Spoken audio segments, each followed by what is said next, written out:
If you've completed your training and you're getting started teaching online, you might feel overwhelmed. Here's a preview of what you should have for a good distance education class. All of these are things that I could help you with. Let's get started. There are 4 basic elements to an online class: a well-constructed weekly email, a weekly lesson done as a handout that you could send to the students, a weekly lesson on a website, and then a weekly Zoom session. All of these things are covered in detail on our Google Sites training site. This is an example of a good online note to send to your students. First of all, I want you to look and see that there's plenty of white space around. That helps us to better focus on what is important. It is good to make your headings stand out. You've organized your email under different categories so your students can easily find what they're looking for. You have links that are shortcuts,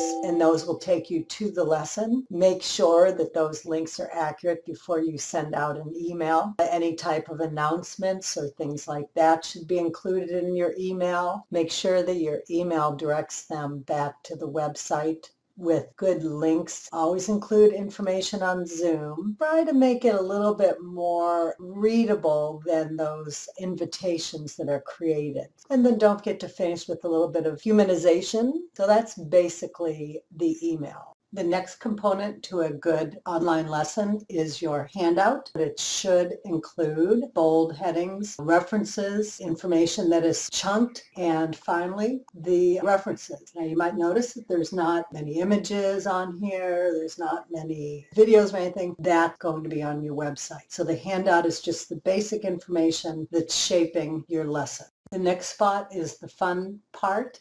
This is where we take the handout that we created in Word and we use it to copy and paste sections onto our website. Notice the website does have a link to the handout you created. And also notice that it has this category called additional information and links. This was added after the class was taught because some students were excited about it and sent in pictures and websites and things about what we learned. So you can add that after the fact to your website. Our website follows all the criteria that we had for handouts and emails, including strong headings, a good use of subheadings and images, some videos that we're able to find from YouTube. Don't forget to include your references on your website.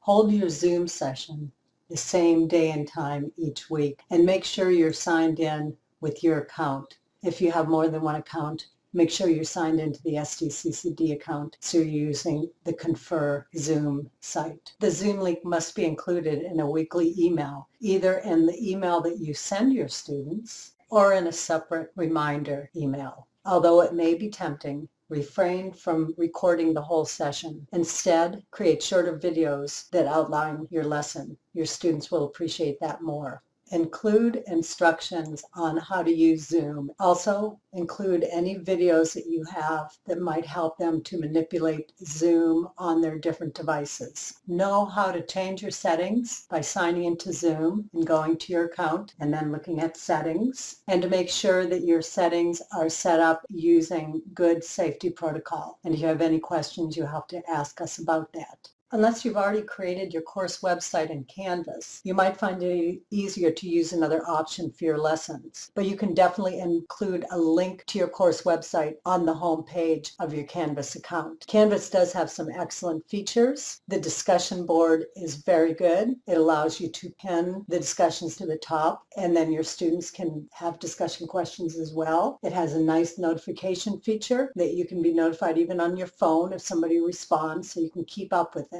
It has a good announcements feature as well. As instructors, you can modify your design a little bit. I do not recommend that you have students change their password. Our Emeritus students get very confused about passwords, and this password is actually written in the login instruction. So unless they are taking classes through the credit side, there's really no need for them to change that password. Video outlines some of the ways that I can assist you in your instruction. I can also assist in other ways, such as the school-related things like roster instructors, attendance, and templates. I can also assist in helping you with different forms of student interaction like PowerPoints, YouTube, or Padlet. If you have specific Canvas questions, you should contact Ingrid Greenberg. Use our department websites for additional information, such as sdceonline.com, where you'll find the Google training information, sdceonline.org, the new website set up for remote instruction, and finally sdceemeritus.com, which is our department website. I hope this presentation helped you in figuring out what you need to do for your online class. Contact me for assistance in any of these things or for additional things such as PowerPoints, videos, etc. I'd love to help. Thanks.